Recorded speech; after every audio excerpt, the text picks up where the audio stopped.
नमस्कार सर्व माझ्या गुरुताईंचं मैत्रिणीचं अगदी मनापासून स्वागत आहे। सर्वांना श्री स्वामी समर्थ। शुभ सकाळ। टायमिंग सकाळचे 7:15 वाजलेले आहेत। आजचा वार रविवार आहे। तारीख आहे 14 एप्रिल। तर सगळी मॉर्निंगची कामं आवरलेली आहेत, पण स्वयंपाक झाला नाही। ज्या दिवशी दिनेशला सुट्टी असते त्या दिवशी मात्र स्वयंपाक वगैरे काहीच होत नाही, फक्त मॉर्निंगची कामं आवरलेली आहेत। आणि वातावरण आज थोडंसं ठीक वाटत आहे, नाही तर 2 दिवस झालं सारखं पाऊस आहे कंटिन्यू। आणि लाईट पण ये जा करण्यावर आहे। 2 दिवस झालं लाईट पण व्यवस्थित नाही अशी करत आहे।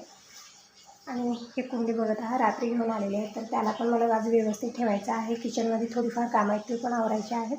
तर चला आता सुरुवात झालेली आहे दिवसाची। तर अगोदर स्वयंपाक करणार आहे, मग देवपूजा। तर हरभरे शेंगदाणे रात्रीच मी भिजत ठेवलेले होते, तर बघू शकता रात्रभर व्यवस्थित फुललेले आहे। तर हरभऱ्याची उसळ बनवणार आहे। शेंगदाणे आणि गूळ असेच खायला घ्यायचे। रक्ताची कमी असली, कमजोरी असली, वजन कमी असलं तर यानं वजन पण वाढतं, रक्ताची कमी पण दूर होते। तर गूळ शेंगदाणे सगळ्यांना खायला दिलेले आहेत। आणि चहा पण बनलेला आहे। गॅरेजला गेलेले आहेत आणि मी लागलेले आहे माझ्या कामामध्ये।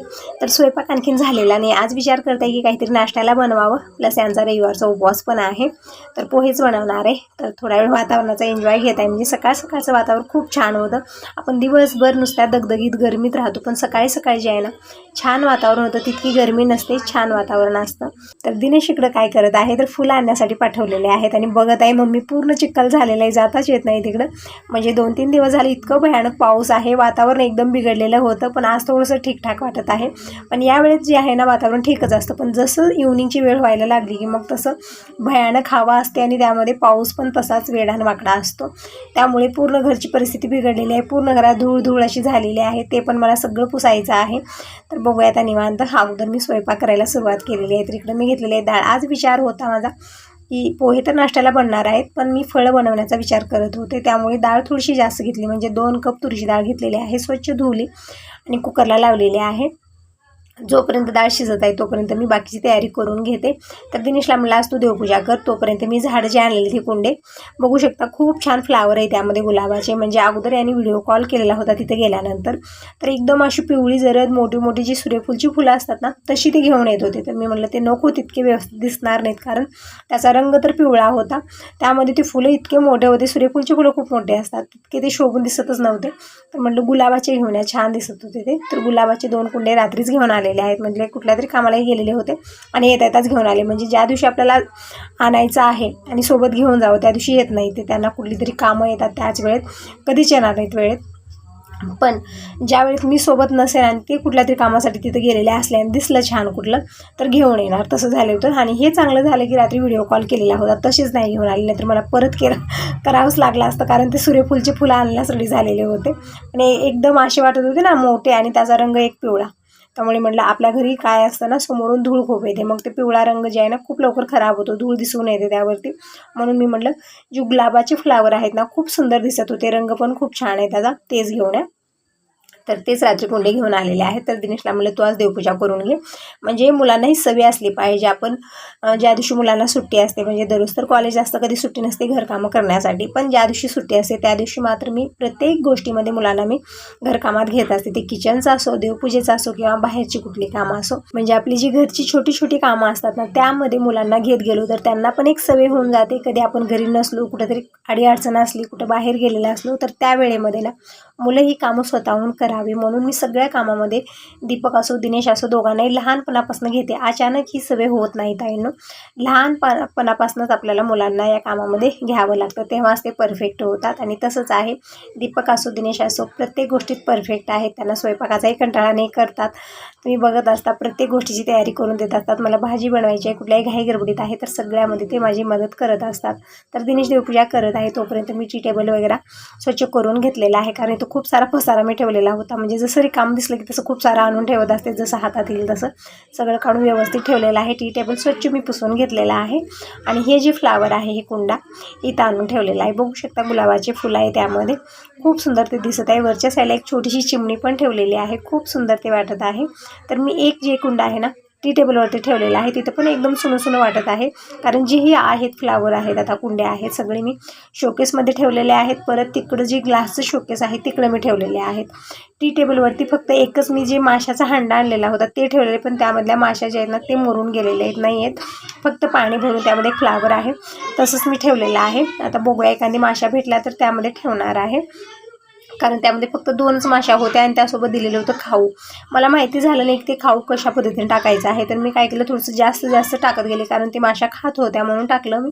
असं म्हणत आहेत की ते माशा जास्त खाल्ल्या ते खाऊ म्हणून मेलेले आहेत.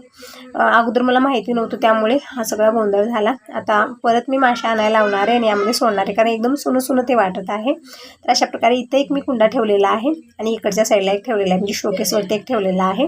हे सजावटचं काम झालेलं आहे आणि मला शोकेस पण पुसून घ्यायचं आहे कारण खूप धूळ झालेली आहे. समोर आहे एकदम व्हाईट अँड व्हाईट त्याचा रंग आहे, त्यामुळे काय होतं ना, थोडीशी हवा आली, धूळ आली त्यासोबत की मग ते पूर्ण त्यावरती चिटकून बसतं. तर सगळे फ्लावर मला एक वेळा स्वच्छ धुवून घ्यावे लागेल आणि जे मूर्त्या वगैरे ठेवलेले आहेत ते पण मला स्वच्छ पुसून लावायचे आहेत. तर बघूया दुपारच्या वेळेत मी करणार आहे. आता यावेळेत मी फक्त जे कुंड्या आणलेले होते ते एक टी टेबलवरती आणि एक फर्निचरवरती मी ठेवलेलं आहे. आणि इकडे मी कुकरला डाळ लावलेली होती, तर तोपर्यंत तूर डाळ व्यवस्थित शिजलेली आहे. तर मी अगोदर अर्ध्या डाळीचं वरण बनवलं आणि अर्धी डाळ जी आहे ना मी काढून ठेवलेली आहे, म्हणजे मला वरणातले फळं बनवायचे दुपारच्या वेळेत बनवणार आहे. आणि बिना भात वरणाचं कुणाचंच पोट भरत नाही. दिनेशचं तर फेवरेट आहे, म्हणून म्हटलं अगोदर वरण बनवावं आणि कुकरला भात पण लावलेला आहे मी. तर वरण भात शिजलेला आहे, म्हणजे तयार झालेला आहे. तर अगोदर मी दीपकला जेवण करायला दिलेलं आहे आणि दिनेश ना देवपूजेच्या कामात मग्न झालेले आहेत. अगोदर म्हणत होता मम्मी देवाला बोलत बोलत पूजा करतो, त्याचं एक नवल करायचं आहे. जेव्हाही दिनेशला मी पूजा करायला लावला त्या देवाला काय म्हणत असतो, देवानं तुम्ही ना सगळ्यांना आंघोळ घालता, पाऊस देता, पाणी देता, हवा देता, मग स्वतःहून तुम्ही आंघोळ का करत नाही, आम्ही का घालावी लागते तुम्हाला. याचं जर बोलणं ऐकलो ना खूप कौतुक करचाल तुम्ही, तसं याचं बोलणं आहे. त्या देवांना बोलत बोलत बोलत बोलत स्नान घातलेलं आहे, हळदी कुंकू चंदन सगळं लावला, फुलं वाहिली, मन लावून पूजा करतो. पण देवांना म्हणतो तुम्ही स्वतःहून का नाही करत, जसं आम्ही आंघोळ करतो तुम्ही स्वतःहून का नाही करत, असे प्रश्न देवाला तो विचारत असतो. असं बोलत बोलत देवपूजा करून घेतलेला आहे. नंतर मग दिनेशला जेवायला दिलं. दीपकला थोडीशी घाई गडबड असते, सकाळी जेवण करून तो गॅरेजला गेलेला आहे, म्हणजे यांना कुठेतरी बाहेर गावी जायचं होतं कामाबद्दल. त्यामुळे दीपक आणि जे गॅरेजमध्ये कामाला मुलगा आहे, 2 जण आहेत तिकडं. तर हे घाई गडबडीनं घरी आलेले आहेत कारण यांना बाहेर जायचं आहे. तर आता पटकन मी पोहे बनवून घेते, म्हणजे वरण भात बनलं, देवपूजा झालेली आहे आणि जे फ्लावर वगैरे आणलेले होते ते पण व्यवस्थित ठेवलं. सकाळपासून हीच कामं माझी चालू होते. आता बघूया दुपारच्या वेळेत निवांत मी डाळीतले फळं बनवणार आहे. आता मी पोहे बनवत आहे नाश्त्यासाठी. तर इकडे शेंगदाणे मी भाजत ठेवलेले आहेत आणि लसूण वाटलेला होता खलबतमध्ये, ते थोडाफार राहिलेला आहे. तर ते मी एका वाटीत काढून खलबत कामं करून घेते. छोटं खलबत खूप कामाचं आहे, यामध्ये लसूण असो, अद्रक असो, काही छोट्या गोष्टी मी वाटण करत असते इथल्या इथं. म्हणजे घडीघडला आपल्याला मिक्सर लावणं होत नाही कारण मिक्सर काढा, लावा, परत काढा, हा सगळा गोंधळ होतो.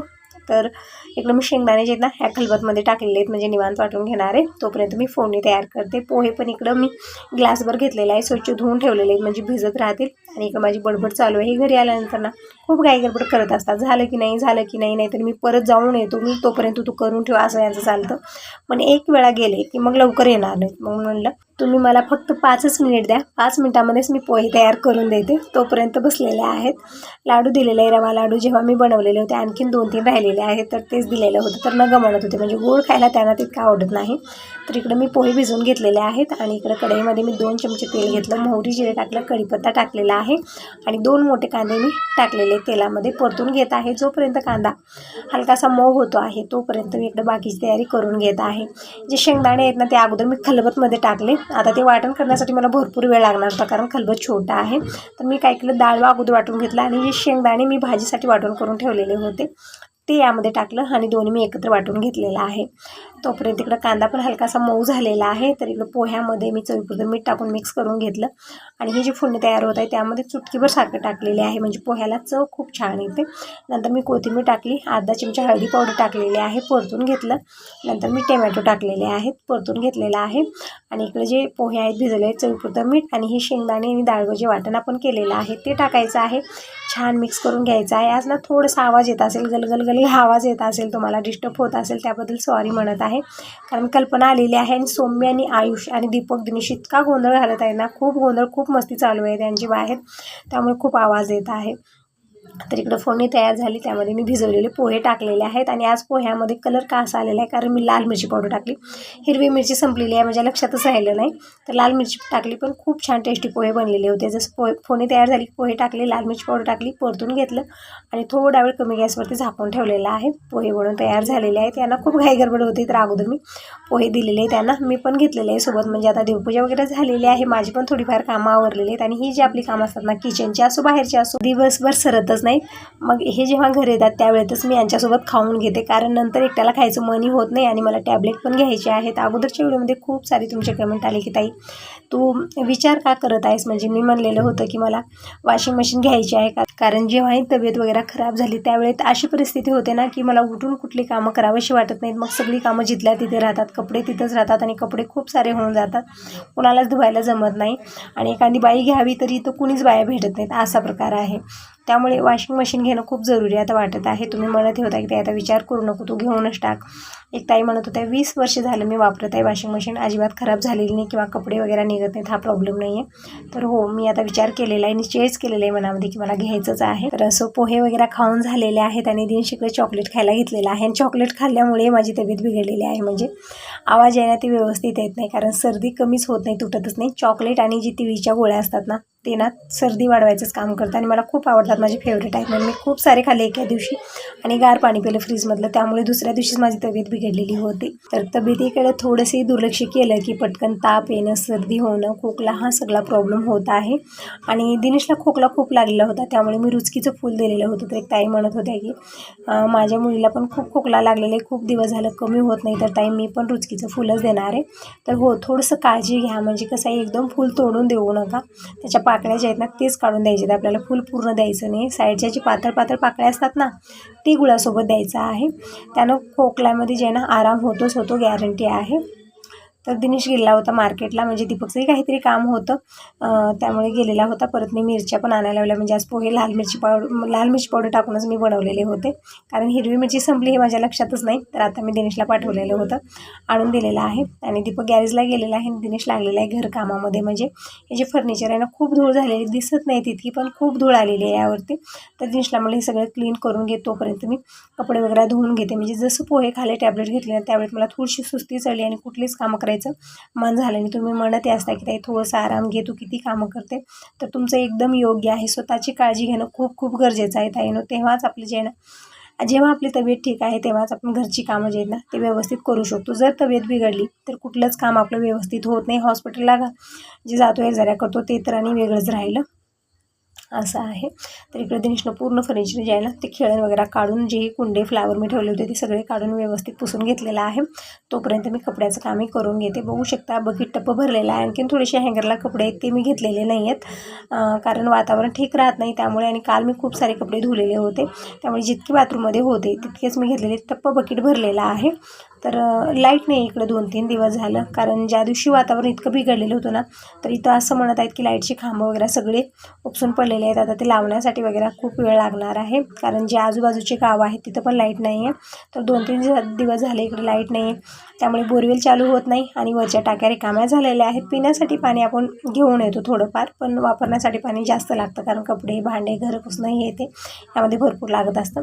तर शेफ्टी टँक आहे आमच्यापाशी, त्यामुळे जास्ती पाण्याचं हे होत नाही. ज्यावेळी टाक्या रिकाम्या होतात, लाईट नाही आहे 2-3 दिवसाची, त्यावेळेत आम्ही जे शेफ्टी टँक आहे तिथलं पाणी घेतो.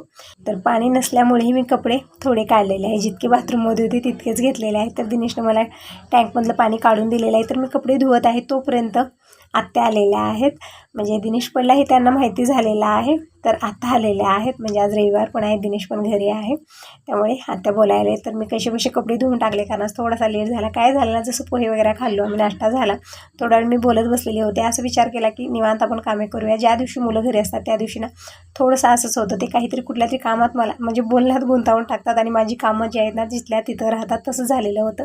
आणि मुलांना बोलणंही गरजेचं आहे, कारण दररोज त्यांना कॉलेजला जायचं असताना आपण घरकामात व्यस्त असतो. पण ज्या दिवशी दीपक दिनेश घरी असतात नुसती मस्ती मजाक चालू असते, आणि त्यामध्ये मी पण शामील होते मुलांमध्ये. म्हणजे कसं असतं ना, मुलांच्या मनात काय चाललेलं आहे त्यांना फ्री होऊन बोलल्याशिवाय ते सांगत नाही, तसा प्रकार आहे. ज्या दिवशी दोघंजण घरी असतात त्या दिवशी मी माझी कामं जिथल्या तिथं ठेवते आणि फक्त त्यांच्या बोलण्यामध्ये, म्हणजे काय बोलतात, कुठल्या गोष्टीबाबत त्यांच्या मनामध्ये चर्चा चालते, हे सगळं मी बोलण्यामध्ये बिझी होऊन जाते. त्यामुळे आज ना कामाला मला भरपूर लेट झाला. विचार होता की आज कोणी कुठं जाणार नाही, निवांतपणे करूया. हे पण बाहेरगावी गेलेले म्हणत होते संध्याकाळी जेवण करेन. तर म्हटलं बाबांचंही जेवण झालेलं आहे, आमचाही नाश्ता झालेला आहे, तर दुपारी निवांतपणे डाळीतले फळं बनवावे असा विचार होता. मग निवांत करत होते. किचनमध्ये भांडे पण तसेच ठेवलेले आहेत, जे खाणं पिणं झालेले आहेत ते पण घासायचे आहेत. पण अगोदर मी कपडे धुवत होते तोपर्यंत आत्या आलेले आहेत. मग कपडे पटकन धुवून मी वाळू घालून आलेले आहे. आणि आत्या इकडे पिशवीत काय काय आणलेलं आहे, ब्रेड आणलेला आहे, परत बिस्किट आणलेलं आहे, दूध दही, म्हणजे त्यांच्याकडे म्हैस आहे तर दूध दही घेऊन आलेले. तर आत्याला बोलत मी सगळं काढून ठेवलेलं आहे. दूध गरम म्हणत आहेत, म्हणजे येते वेळेस जे आहे ना गरम दूध पॅक करून आणलेले तर थोडंफार गरम करून घे, खराब होईल. म्हणजे कसं आहे आता गरमीचे दिवस आहेत त्यामुळे दूध खूप लवकर खराब होतं. तिकडं बोलत माझी कामं चालू आहेत. तर अगोदर मी यांच्यासाठी चहा बनवून देते, मग मी स्वयंपाक करणार आहे. म्हणजे अगोदर विचार होता की डाळीतले फळं बनवावे, त्यासाठी मी डाळ पण काढून ठेवलेली आहे. पण आता डाळीतले फळं बनवायचे राहून दिलं, म्हणजे ठेवून दिलं. आता वरण भात भाजी चपाती हे सगळं मी बनवणार आहे. तर अगोदर इकडं चहा बनवून देते. बघू शकता किती पसारा झालेले, खाली पण तितकेच भांडे झालेत, वरी तितकेच झालेले आहेत. तर निवांत म्हणजे अगोदर माहिती नव्हतं की आत्या येणार आहेत आणि नंतर तर खूपच गोंधळ झाला. पण हा काय गोंधळ झाला याच व्हिडिओ दाखवेन. तर व्हिडिओ खूप मोठा होत आहे म्हणून नेक्स्ट व्हिडिओमध्ये नक्की बघा. आणखीन कोण आलं, काय गोंधळ झाला, म्हणजे आजचा दिवस कसा गेला, म्हणजे अचानकच पाहुण्यानं घर भरलं, कोण आलं काय नाही सगळं नेक्स्ट व्हिडिओमध्ये नक्की बघा. आता यासोबत या व्हिडिओला इथंच एंड करते. व्हिडिओ चांगला वाटला असेल तर लाईक करा, पहिल्यांदा बघत असाल तर चॅनलला पण सबस्क्राईब करा, कमेंट करून नक्की सांगा. तर इकडं मी आत्याला चहा बनवून दिलेला आहे, मला पण घ्यायला सांगत आहेत, पण मी दुधाचा चहा सोडलेला आहे ते सांगत आहे. तर मी काही चहा घेतलेला नाही आहे, तोपर्यंत दुसरे पाहुणे पण आलेले आहेत.